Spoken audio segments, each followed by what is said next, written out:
kasi, kaya nga natin pinasa, and I have to thank the people in the EDCOM who recommended what we already recommended in the Duterte administration na magkaroon ng strong cluster sa Congress. Kasi ang mabuti sa focalization, meron focus. Diba? So nung hiniwalay ang CHED, TESDA at DepEd, ang usapan kasi noon mag-focus. Ang problema mo pag nag-focus ka, nawawala ng bigger picture. Yun din yung isang ipupuna ko next budget hearing sa DFA at saka sa Department of Migrant Workers as the main author and sponsor nung Department of Migrant Workers nung hindi pa uso. Nakita ko yung problema na pagkasama ang DFA. Kasi sa dami mong listahan, kausap yung foreign minister, isa lang sa 10 yung, o isa lang sa 5 yung sa migrant workers. Pag may secretary ka na yun lang ang trabaho, so dapat ginagawa ngayon ng migrant workers, naghahanap din ng bansa na mas maganda ang sitwasyon ng ating mga manggagawa at nakikipag-usap din sa CHED kung ano yung mga kurso sa mga gustong mag-abroad. Pero it's always more of the same. Why do I mention this? I mention this because wala naman po tayong pag-uusapan today. Let me now go to the what and how. So on our schedule today is yung some na newly created, some na amendment ng charter like the Mindanao State U. Meron tayong conversion of state colleges into universities. May conversion of extension satellite campuses to regular campuses. And then meron din tayong establishment of new colleges like kailangan ng magagaling na quality na College of Medicine. We're also going to discuss establishment of TESDA training assessment centers. And so that I don't miss anything now. Yeah. So the committee will continue to function, hindi lang magi-hearing after the adjournment. I don't know what's going to happen sa adjournment, di ba? Kasi meron impeachment complaint that we're going to discuss, no? And although the impeachment court is different from the plenary, nangyari na sa amin before na nagsesesyon kami ng kung umaga ang hearing, hapon ang sesyon, or kung umaga yung session, hapon yung hearing, or vice versa. No? So, but my point is, with or without members and a chair, the technical committee is here, my staff is here, CHED continues to do all of the assessment. So what we'll do today, with everyone's permission, anyone who speaks, I will want to speak, I'll give you 1 to 3 minutes. Medyo marami tayo, more than 30, so para I don't hold you too long. Anyone who wants to submit their submissions in writing, we will put it in the record. So what we'll do is the committee will continue to work and then make the committee report. So usually nangyayari sa July, we elect the Senate President, the House elects the Speaker. Afterwards, we start distributing or electing the chairpersons of the committees, no, and start to function. So we'll start next Congress, the 20th Congress. We'll have a head start, and we'll start by having already ready committee reports. I'm talking about this unofficially kasi officially, ifa-file na naman ulit lahat ng bills tapos dadaan lahat yan sa proseso. But usually nagkakaroon ng caucus yan at nag-agree kami pag nagpasa na ng second reading, ganito gagawin. Pag may committee report na, isang hearing na lang, tapos ganito. No? Ang ipapakiusap ko lang is that we comply with CHED requirements. If there are legal issues, we can talk about it. Pero kung wala naman legal issue, compliance lang, mag-comply na tayo para pare-pareho tayong walang problema. Kasi that also affects my credibility. When I stand sa floor to defend and say na lahat ito complied, at wala silang mahanap na hindi nag-comply, they take my word for it, di ba? Pero kung 20 yan na bills, makita nila isa hindi nag-comply, yung 19, you cannot stop the 23 other senators from isa-isahin na yung compliance doon. No? Last point is that while I learned this very early as a counselor, no? Na pag may lumapit sa'yo, yung problema niya ay pinakamalaking problema sa mundo. Di ba? So I cannot say if someone comes to me and say na, sir, kulang ng 2,000, hindi maka-exam. Hindi ko siya pwedeng sagutin ng, hindi, pinapasa na namin yung batas na hindi pwedeng pigilan mag-exam. Pinapasa na namin yung batas na lahat kayo scholar. Pinapasa na namin ang batas. Hindi, because at that point in time, isa lang ang nasa mind ng magulang. Paano makapag-exam yung kanyang anak. So I can talk about all the big issues now, but most of you here, yung concern nyo, di ba, kung extension yon maging regular campus, kung may problema sa charter. So ang pakiusap ko lang, let's use the rest of June and July to also look at the bigger picture. Di ba? We know na maganda yung scholarship program na pinasa during the Duterte administration, continued now, but it's not perfect. So right now, may pressure sa state universities. So yung iilan na naikot ko, pare-pareho, di ba, na tagaron sa probinsya, forced to open more slots, ayaw sa private. Sa Taguig, what we did is basta't graduate ng high school, may automatic 15,000 kahit saan ka na mag-enroll. Pag nag-enroll ka, tapos Center of Excellence, up to 50,000. Pagka yung 15, pero honor ka, may additional 15. Then we try to review and add every year. So yes, few cities or provinces can do that. But can you imagine if we can fix a comprehensive makatapos ako law? I don't know the name pa, no? But basically, di ba, kung bagong kasal kayo and after a few years, may anak na kayo and then a few more years, mag-high school na, ano ba nasa isip nyo? May pang-college pa tayo, makakaraos ba, kaya ba natin patapusin, di ba? At ganun din, pag high school, lalo kung tumigil yung isa niyang kapatid, ang question niya, makakatapos ba ako, Nay? Makakatapos ba ako, Tay? Di ba? So, the law has to be comprehensive, not only scholarship, merit scholarship, basic scholarship, masteral, sports scholarship, talent scholarship sa dancing, singing, di ba? Robotics. Kailangan din dito may student loans.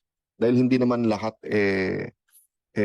di ba? So for example lang, no, kung half of your population nagdo-dormitory, tapos sinagot lahat ng tuition, even some of the fees. Pero mas mahal, I think 60-70% is not the tuition eh.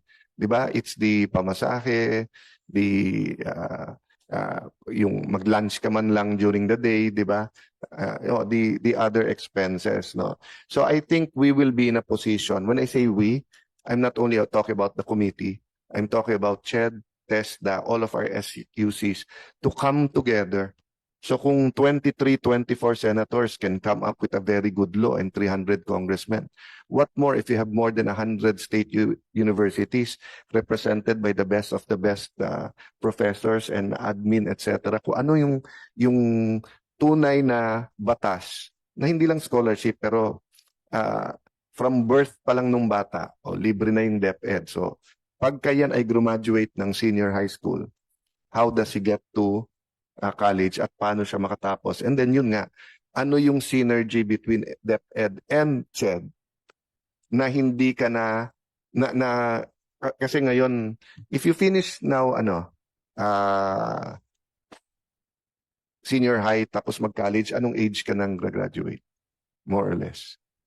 23, no? So, my sister, although exceptional naman, she graduated college 19. March pa birthday niya. So technically parang 18, di ba? And I'm not saying na nung panahon niya ganon. I graduated, na-delay ako. So, but pumasok ko law school 93, I was 22. But I should have graduated when I was 20 or 21. So yung 23, assuming walang delay, mature na yon. Pero sa mga ordinaryong pamilya, if you can start working ng 2021, sobrang laking bagay na yon, di ba? At nung panahon ng ama ko, hindi nila ini-recommend na mag-masters ka right after college. Nire-recommend nila magtrabaho ka 2-3 years para you get the actual experience and then saka ka mag-master. So, much to do, but I'd like to issue an open invite no na between TESDA, CHED and the SUCs, we form something during this break and let the political uh, crossroads resolve itself, but makafocus tayo, di ba? And of course, if you can recommend an executive committee, whether retired or yung parang anong version natin ng EDCOM, but really for yung paano yung bata makatapos. Kasi tingin ko, pag na-solve natin yon, yung lahat ng problema nyo on more funding for better quality education, magagawa eh. Pero habang nakapasa sa inyo, ito pondo nyo ha, pero ito dapat ang scholar nyo, hindi rin kayo makaplano ng husto sa inyong SUCs. No? But anyway, let me stop there and I'll ask the COMSEC to recognize all of you. Then we'll start with the CHED. If you have an opening statement, then we'll go to the other side of the table. Then anyone on Zoom, magandang hapon sa inyong lahat. So again, 1 to 3 minutes to just give an intro. If you want to just submit it, okay din po. But I commit to you that the technical working group will be working during the break. No? Of course, kung ma-extend kami, kung hindi kami mag-adjourn sa Wednesday, itutuloy na natin to committee report at sa floor. Pero kung mag-adjourn kami Wednesday, hindi na naabot sa third reading ang ating no. Thank you. Good afternoon, Mr. Chairman. The following are resource persons for today's hearing. From the Commission on Higher Education, we have Dr. Raul Muyong, Mr. Don Francisco, and Attorney Peter Lloyd Carpio. From the Technical Education and Skills Development Authority, we have Executive Director Dave Bungalion, Ms. Carla De Salvo, Attorney Joyce Balong, and Ms. Beverly Bayonisto. From the Department of Budget and Management, we are joined today by Mr. Nihal C. Abdulrauf Pakalna and Mr. Lloyd John R. Pacquiado. From the Department of Interior and Local Government, with us is Attorney David Rafael Monsalud. From the National Commission on Indigenous Peoples, we have Mr. Neil Jasper Coroza and Attorney Osano P. Paredes. And also with us today, the President of Cebu Normal University, Dr. Daniel Ariaso Sr. Mr. Chair, joining us online are the following state universities and colleges. From the Mindanao State University, we have Engineer Rashid M. Paca, DPA, together with Attorney Shidik Abantas, Mr. Shaduddin Abantas, Attorney Noor Elias Yusuf, Professor Mary Joyce Ginto Sali, Ms. Alizidni Ditukalan, and Dr. Sheila Magulama. From Davao del Norte State College, we have Dr. Joy M. Sorosa. From Cavite State University, we have Dr. Maria Agnes Nuestro. From Cebu Technological University, we have Dr. Joseph C. Pepito, together with Mr. Felix Ocong Jr. From the Southern Luzon State University, we have Dr. Frederick Villa. From Southern Leyte State University, we have Dr. Jade Duarte, together with Dr. Constantino Medillo Jr. From Davao de Oro State College, we have Dr. Glory Jean Altamera. From the Dr. Emilio Espinosa Senior Memorial State College of Agriculture and Technology, we have Dr. Arnel B. Miliesca. From the Jose Rizal Memorial State University, Dr. Maria Rio Abdon Nagit. From Eastern Samar State University, we have Dr. Andres C. Pagatpatan Jr. From the Polytechnic University of the Philippines, we have Dr. Manuel M. Muhi, together with Dr. Cecil Cruz. From the Northeastern Mindanao State University, we have Dr. Nemesio G. Luwayan. And from the Samar National School of Arts and Trades, we have Dr. Marlon A. Misa. That's all, Mr. Chair. Thank you very much to our COMSEC. So before I ask you, ma'am, to help kayo na mag-traffic kung sinong una magsasalita. Two quick things kay Sir Neil. Although yung discussion sa isang state yun, no, na mayroong gustong studies about for the education ng ating IP, indigenous people. Feel free if may advocacy kayo and you need a minute or two to address the other state universities. Go ahead. Same thing sa DALG. I was of the impression talaga before the LEDAC na mapopostpone yung barangay at saka SK. Kung hindi mapostpone, then may election na in the end of the year or before the end of the year, it would be good for state universities to offer a 2-3 week course for yung bagong SK na susunod. Hopefully mapasa namin na nagdi-debate pa kami kung 4 years o 5 years sila. Kasi masyadong maikli yung 3 years. I mean, same for the barangay, same for Congress, but I'm just saying sa SK kasi, talagang kaya nga may SK, di ba, na the younger they are, matrain na. And it really helps kung may formal training. Si Lani, before siya nanalong mayor, bumuo ng I forgot the right name, di ba, ng hindi siya course ng sa UP NCPAG. Nagbuo sila ng ilan units, etc. And na-surprise si Lani kasi sabi sa kanya, "Ma'am, you're the first mayor or candidate na nag-aral bago manalo." Kasi karamihan daw mananalo muna and then magpapagawa sa NCPAG. So, binuyo niya yung course, pati yung mga kasama niya before that. So, I don't think we'll have time before that. But let me just encourage CHED and the SUCs. Lahat ng complaint nyo sa leaders nyo ngayon, kasama na kami, meron naman talaga. Kaya natin baguhin 20-30 years from now if yung mga SK na mananalo, October ba? Or December? December. Kung yung mananalong SK this year ay maalagaan natin. Kasi in 2050, 25 years from now, yan ang leaders natin. Sa Senate kasi 35 eh. So, if they're 25 years from now, if they're 15 to 20, so they'll be 35 to 40. Diba? So, ma'am, let's start with Ched siguro. Tapos na. Sir, Director Muyong, thank you. You're always welcome. Thank you for your hard work. Please be the first one to give us your opening remarks and any other statements you want in behalf of the Ched. Yes. Let me take this opportunity pala to thank our Ched chairperson who is now at least sa Facebook enjoying his retirement.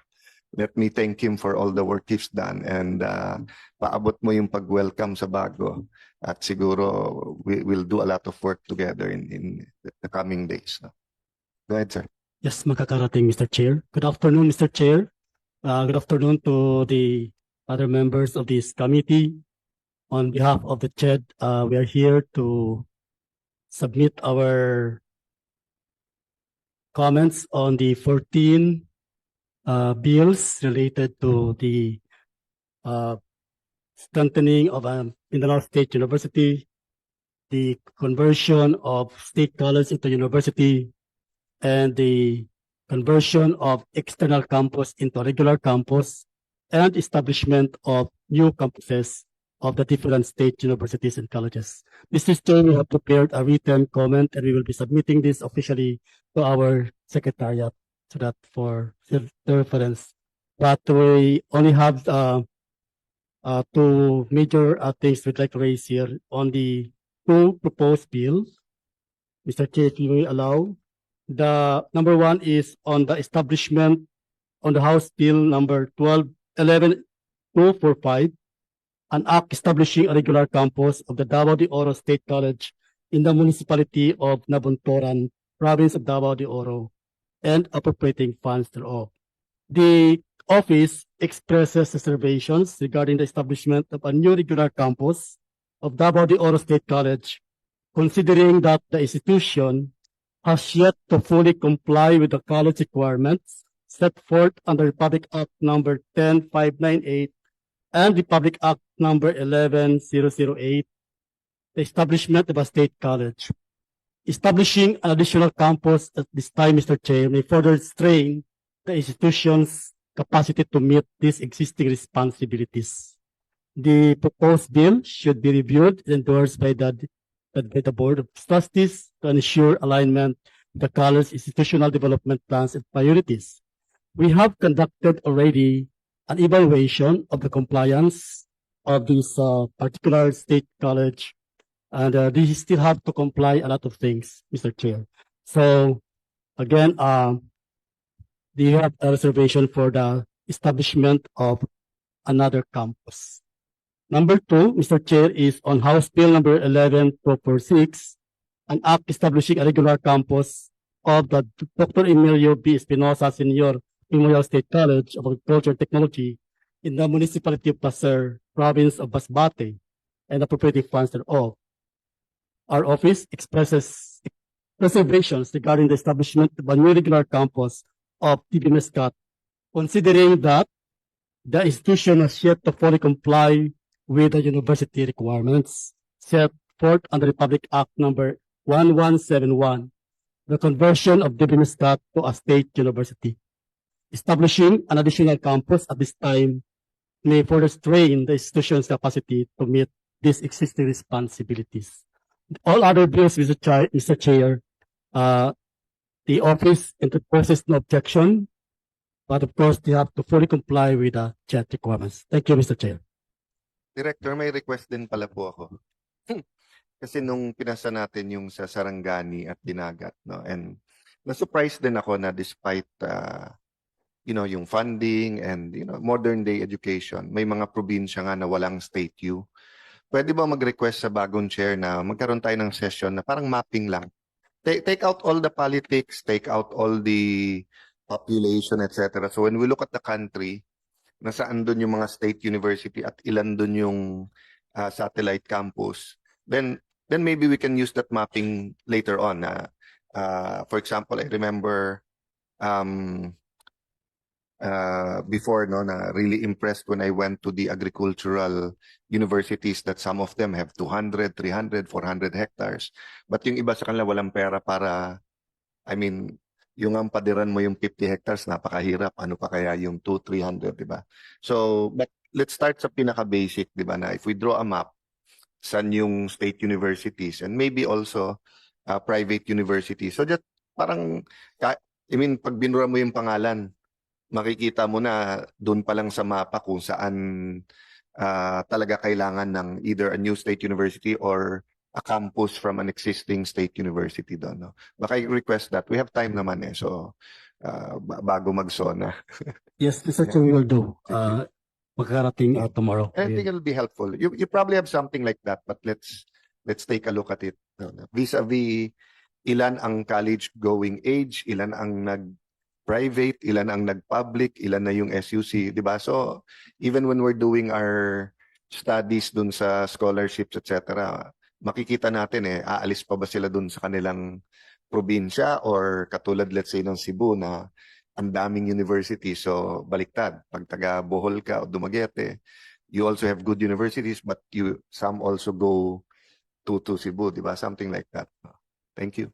Yes, Mr. Chair, we can do it. Actually, we have already the data on how many state universities in the country and how many campuses are there, including also the private higher education institutions. But we will be submitting a data to the committee. Mr. Chair, thank you.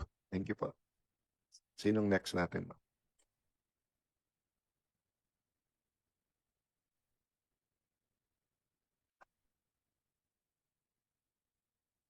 Mr. Chair and fellow resource persons, good afternoon.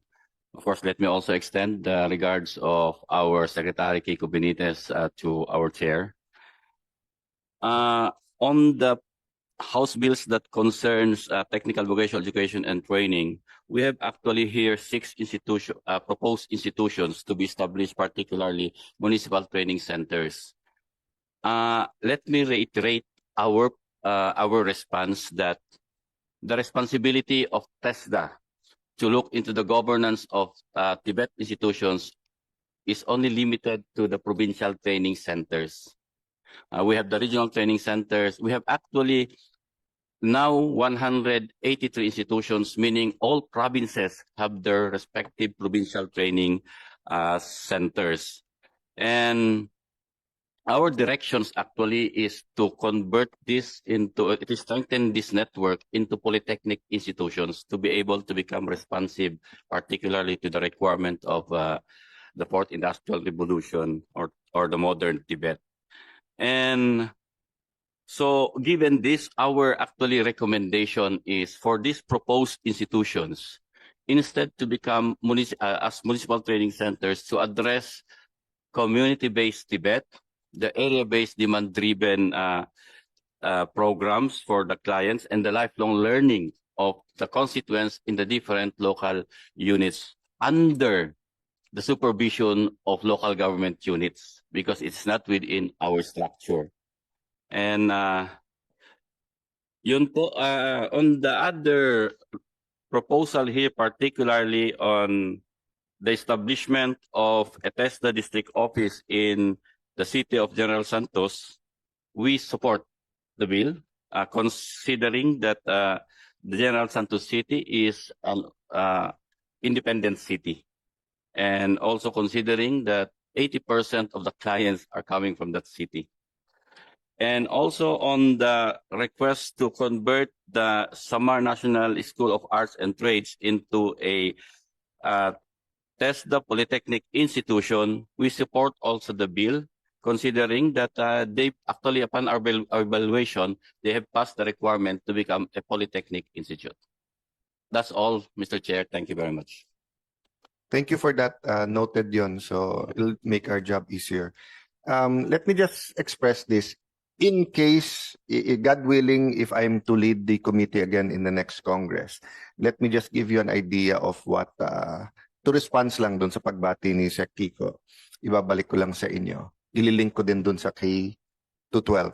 Nung pinasa yung K-12, I was hoping for two things. One, na maging irrelevant ang TESDA, leading to its rebirth. Okay, what do I mean by that? Kasi nung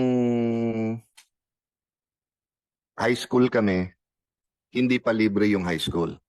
So nung naging presidente si President Cory, ginawang libre yung high school, which is very good, but we couldn't afford it yet. So ang nangyari, maraming na-turn back kasi kulang yung pera, or nagkaroon ng study, maraming nag-high school hindi marunong pa magbasa. So ang net effect then, because may high school, may bayad yung high school dati, tapos college, maraming nagda-drop out.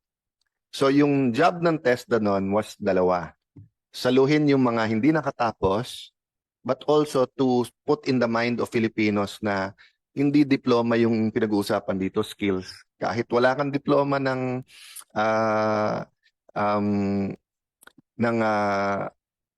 college, kung yung anak mo ay magaling na electrician, di ba? Magaling na welder, etc., they can have a good job. So ang understanding sa K-12, ipapasok to lahat sa junior at saka senior high school. So ang usapan doon, pag graduate mo, hanggang MC2 tapos mo na. So dapat lumiit ang TESDA, hindi lumaki. Kasi at the time na pinasa namin, until before the pandemic, sinasabi din ng DepEd, kumukonti na yung dropout. Unlike nung una ako naging congressman 1998, parang sa 10 nagsimula ng grade 1, 4 na lang yung pumapasok ng college eh. Or kung 6 or 4. So nag-change ang statistics. Ang problema ngayon, yun, balik na naman sa highly urbanized, balik na naman sa 2 shifts, yung high schools. Tapos, many of the high schools do not have senior high, so lilipat ka. Tapos hindi inayos nga yung part ng TESDA doon, no? So I'd like to just send this vote invitation and challenge na i-map out ano ba magiging role ng TESDA in the next 25 years. Kasi kung yung trend ngayon na yun, may 3-year course na kayo, baka mag 4-year course, nag-create lang tayo ng pangalawang CHED. Hindi yung original na inano natin na technical yung yung takbo, no? On the other hand, if by some miracle in the next 10 years maayos natin ang DepEd at lahat ng ganyan at kumonti na yung out of school, ang talagang trend ngayon is